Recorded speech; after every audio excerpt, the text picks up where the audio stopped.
Trust ఉంటే ఇబ్బంది లేదు, ట్రస్ట్ ఇష్యూస్ ఉంటే ఇబ్బంది అండి. నేను దీనికి కూడా ఒక క్లాసిక్ ఎగ్జాంపుల్ ఇస్తాను. నేను చూసిన వాటిల్లో నుంచి ఒక క్లాసిక్ ఎగ్జాంపుల్ మీకు ఇస్తున్నాను. ఈ ట్రస్ట్ ఇష్యూస్ ఎలా క్రియేట్ అవుతాయి అనేది నేను మీకు ఒక ఎగ్జాంపుల్ ఇస్తున్నాను. భార్య మైండ్ లో ఒక ఇన్సెక్యూరిటీ పడిపోయింది. నాకంటే మా ఆయన అందగాడు అంటే అది నెగిటివ్ కాదండి. నేనంత అందంగా ఉండను, సో నేనంత అందంగా ఉండను కాబట్టి నా మా ఆయన చాలా అందంగా ఉంటాడు కాబట్టి ఆయనకి బయట ఆఫీసుల్లో కానీ ఇంకెక్కడన్నా ఏమో నా మీద ఇంట్రెస్ట్ పోయి ఆయన అంటే ఎవరన్నా పడతారేమో, పడుతున్నారేమో అన్న ఇన్సెక్యూరిటీతో ఇది ఎక్స్ప్రెస్ చేయలేదండి భార్య. ట్రూ ఇన్సిడెంట్ ఇది. భార్య భర్తతో ఎప్పుడూ కూర్చొని కమ్యూనికేట్ చేయాలా, ఎక్స్ప్రెస్ చేయాలా. కారణాలు ఏంటంటే ఫస్ట్ ఆఫ్ ఆల్ ఆమెకు తెలియదు ఇన్సెక్యూరిటీ ఉన్నట్టు. ఆమె ఏం చేసిందంటే కంట్రోల్ చేయటం మొదలుపెట్టింది భర్తని. 24 గంటలు ఫోన్ చెక్ చేయటం, ఎవరితో మాట్లాడుతున్నావు, ఎవరితో చాట్ చేస్తున్నావు, నేను బయటికి వెళ్ళి వస్తా అంటే బయట ఎవరిని కలుస్తున్నావు, వాడిని ఎందుకు కలుస్తున్నావు, ఏమని ఎందుకు కలుస్తున్నావు, మొన్న కలిసావు కదా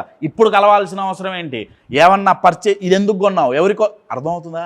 భర్తకి పిచ్చెక్కిపోయింది. భర్త సఫోకేట్ అయిపోయాడు. సఫోకేట్ అవ్వటం అంటే మీ గొంతు పిసికేసి ముక్కు మూసేసామనుకోండి గాలాడు సఫోకేట్ అవుతారు. ఇమోషనల్ సఫోకేషన్ అండి. అంటే కశ్యప్ నువ్వు ఇక్కడ ఉమెన్ని వన్ సైడ్ మాట్లాడుతున్నావు కాదండి, నేను ఒక ఎగ్జాంపుల్ ఇస్తున్నాను. ఇది వాళ్ళు త్వరగా ఆ రిలేషన్షిప్ సైన్స్ నేర్చుకొని తెలుసుకోగలిగారు కాబట్టి, ఆ ఇన్సెక్యూరిటీస్ పోగొట్టుకోగలిగారు కాబట్టి ఇబ్బంది లేదండి. లేకపోతే రిలేషన్షిప్లో భార్యాభర్తలు ఒకళ్ళకొకళ్ళు ప్రేమని గిఫ్ట్ ఇచ్చుకునే బదులు ద్వేషాన్ని, జెలసీని ఇచ్చుకుంటారు. ఒకళ్ళ మీద ఒకళ్ళకి ద్వేషం పెరుగుతుంది, కోపం పెరుగుతుంది.